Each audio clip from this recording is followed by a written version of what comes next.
Saya Alfian D. Akestu. Saya Rahinda Distiansi Yoga. Saya Mike Steve. Saya Samara Trisunarsono.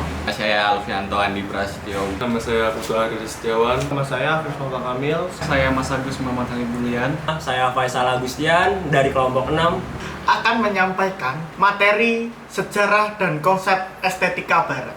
Sejarah dan konsep estetika barat, Prof. Alan Menris menyatakan bahwa Eropa dimulai di Yunani. Di wilayah inilah bangsa Arya di Eropa untuk pertama kalinya merasakan sentuhan seni dan peradaban timur, serta digerakkan oleh beragam aktivitas yang sama sekali baru. Kemajuan peradaban yang begitu cepat di Yunani kemudian menularkan kemilaunya ke Italia sebelum kemudian menyebar ke seluruh Eropa. Zaman Yunani klasik dianggap sebagai zaman yang mengawali, menandai, dan melahirkan konsep-konsep estetika barat oleh para filsuf besar seperti Plato dan Aristoteles.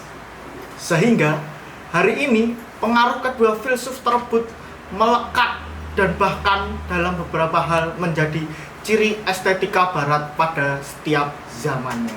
Para filsuf Yunani klasik mengartikan keindahan di dalam arti yang luas. Yang ada di dalamnya terdapat ide tentang kebaikan. Plato menyebutkan tentang watak yang indah dan hukum yang indah. Sementara itu, muridnya Aristoteles menyebutkan bahwa keindahan sebagai sesuatu yang baik dan menyenangkan. Plotinus juga menulis tentang ilmu yang indah dan kebajikan yang indah. Para filsuf ini bahkan telah membagi keindahan berdasarkan sifatnya. Misalnya, mereka menyebut simetria untuk keindahan berdasarkan penglihatan dan harmonia. Untuk keindahan berdasarkan pendengaran, keindahan di dalam arti luas menyangkut segala bentuk keindahan, yaitu keindahan alam, seni, moral, intelektual, dan lain sebagainya. Keindahan dalam arti estetika murni menyangkut pengalaman estetis dari seseorang dalam hubungannya dengan segala sesuatu yang dicerapnya.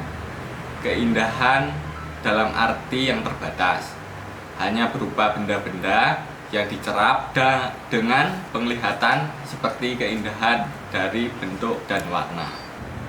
Estetika Yunani klasik dianggap sebagai fondasi estetika barat. Dan oleh karena itu, kita akan mulai dengan membahasnya terlebih dahulu.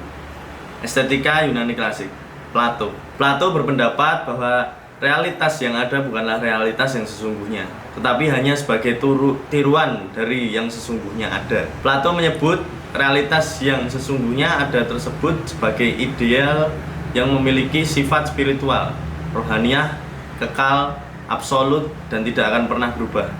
Oleh karenanya, Plato beranggapan bahwa seni adalah tiruan dari tiruan, mimesis memesos, karena keindahan yang sebenarnya hanya ada di alam idea. Sedangkan para seniman dalam berkarya, misalnya membuat lukisan, alam hanya meniru. Sesuatu yang ada di dalam realitas yang sekali lagi bagi Plato hanya tiruan yang tidak nyata, bukan yang sesungguhnya dari alam idea. Aristoteles adalah murid Plato yang jenius, bahkan Aristoteles selalu terlibat perdebatan dengan gurunya akibat perbedaan pandangan terhadap sesuatu, termasuk terhadap keindahan dan seni. Setelah 18 tahun berguru kepada Plato, akhirnya Aristoteles memutuskan meninggalkannya. Aristoteles kemudian menjadi guru dari Alexander the Great, tetapi lagi-lagi karena perbedaan pendapat, Aristoteles meninggalkan muridnya tersebut yang kemudian melakukan hampir separuh dunia. Aristoteles menolak pandangan Plato tentang ide, tetapi tidak menolak semua konsepnya. Misalnya, konsep estetika Aristoteles yang diuraikan secara lengkap dalam Poetik menyebutkan bahwa indahnya selalu menyangkut keseimbangan dan keteraturan yang berlaku secara umum, alam raya, dan karya seni buatan manusia. Tetapi bagi Aristoteles, seni tidak hanya sebagai tiruan dari benda yang ada di alam, tetapi lebih tinggi sebagai tiruan dari sesuatu yang universal. Konsep estetika Yunani klasik, baik Plato dan Aristoteles, memiliki konsep yang secara fundamental sama, tetapi konsep estetika Plato lebih mengedepankan dunia yang ideal, sedangkan Aristoteles lebih mengedepankan dunia yang nyata atau realis. Dari kedua filsuf besar tersebut, kita dapat menguraikan ciri-ciri estetika Yunani klasik, yaitu yang pertama, bersifat metafisik, artinya keindahan adalah idea sesuatu yang sakral dan merefleksikan kebaikan dan kebenaran tetapi memiliki tingkatan. Kedua, bersifat objektivistik, yang berarti bahwa makromos dan mikrokosmos merupakan wujud keindahan yang berasal dari yang absolut atau Tuhan. Yang ketiga, bersifat fungsional, artinya keindahan harus berperan dalam menyampaikan nilai-nilai moral, keadilan, kebenaran, dan kebaikan kepada siapa saja yang melihatnya. Dalam seni patung misalnya, kita dapat melihat realisme sekaligus idealisme, keduanya yang opsional tersebut. Hal tersebut menjadi ciri estetika Yunani klasik di mana ciri-ciri tersebut terdapat dalam ragam seninya. Realisasi estetika Yunani klasik selanjutnya dapat kita lihat di dalam riwayat para dewa dan dewi yang membawa nilai moral, keadilan, kebenaran di dalamnya. Hal ini merupakan refleksi atas pandangan kosmosentris bahwa segala sesuatu yang berada di alam raya adalah hidup dan nyata. Kemudian ditampilkan dalam bentuk seni yang lebih real seperti lukisan, arsitektur, patung, mural, karya sastra, seni teater, dan lain sebagainya. Lalu estetika Romawi. Ada 2 poin. Poin yang pertama adalah bangsa Romawi yang sekarang terletak di Roma, Italia, yang mengambil alih kekuasaan bangsa Yunani. Kebudayaan Yunani yang melekat pada kebudayaan Romawi yang sangat berpengaruh terhadap konsep-konsep estetika dan bentuk-bentuk seninya, terutama pada seni lukis, patung, arsitektur. Tetapi ada perbedaan yang mendasar, seperti estetika Yunani lebih mengedepankan idealisasi, sedangkan estetika Romawi lebih mengedepankan aspek fungsional seperti monumen peringatan. Dan sebagai contoh ada monumen Kerajaan Kolum yang dibangun sebagai monumen kemenangan bangsa Romawi atas kaum Dacian yang sekarang Romania. Estetika abad pertengahan, The Dark Ages. Estetika abad pertengahan sesungguhnya dimulai dari runtuhnya Kekaisaran Romawi dan bangkitnya kekristenan di Eropa. Estetika abad pertengahan sekitar abad ke-5 sampai abad ke-13 Masehi sering disebut juga sebagai estetika skolastik. Sepanjang abad pertengahan, seni melayani agama. Tugasnya adalah menunjukkan wujud dan peristiwa duniawi sebagai tanda-tanda ilahi. Dengan tugas seni bukan hanyalah memperlihatkan keindahan duniawi, melainkan sesuatu yang lebih sulit untuk dilaksanakan, menonjolkan juga secara jelas pengaruh dari tak tampak yang dalam dan meniru demikian rupa jejak Allah di dunia. Masalah yang harus dipecahkan adalah menggambarkan sesuatu yang pada hakikatnya tidak dapat digambarkan.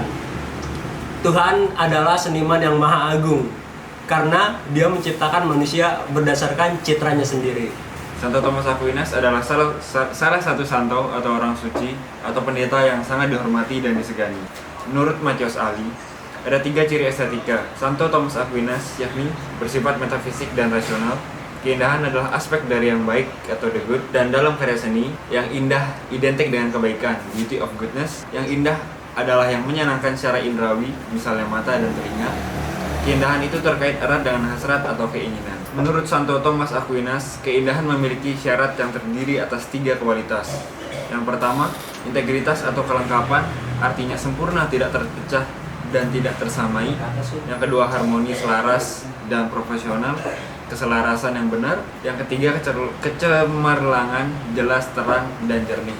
Konsep estetika menurut Saint Thomas Aquinas khas sebagai sebuah bentuk perkawinan filsafat Yunani klasik, khususnya Aristoteles maupun Plato, dan teologi Kristenan. Konsep estetika Saint Thomas Aquinas yang menjadi ciri estetika masa tersebut. Yang pertama, estetika adalah bagian atau cabang dari teologi. Dunia nyata sehari-hari adalah sama dengan simbol dari yang ilahi, karena seni adalah sebagai simbol atau image dari yang ilahi. Kedua, keindahan atau beauty bukanlah nilai yang independen, melainkan lebih sebagai percikan kebenaran dari kesempurnaan ilahi, yakni Tuhan sendiri. Ketiga, kata kuncinya adalah mengatasi dunia indrawi menuju kontemplasi langsung pada kesempurnaan ilahi. Terus selanjutnya keempat, keindahan sejati berada di wilayah Tuhan. tangkap lewat intelek atau justik mistik. Estetika ini melawan konsep naturalisme atau kosmosentrisme Yunani kuno. Ketika Renaissance secara harfiah berarti kelahiran kembali. Istilah ini merajuk kepada sebuah gerakan kebudayaan pada abad ke-14 yang bermula di Italia dan penyebaran hampir ke seluruh Eropa hingga akhir abad ke-17, termasuk seni didominasi oleh aturan yang ketat dari gereja. Sekian presentasi dari kelompok kami. Terima kasih. Wassalamualaikum warahmatullahi wabarakatuh.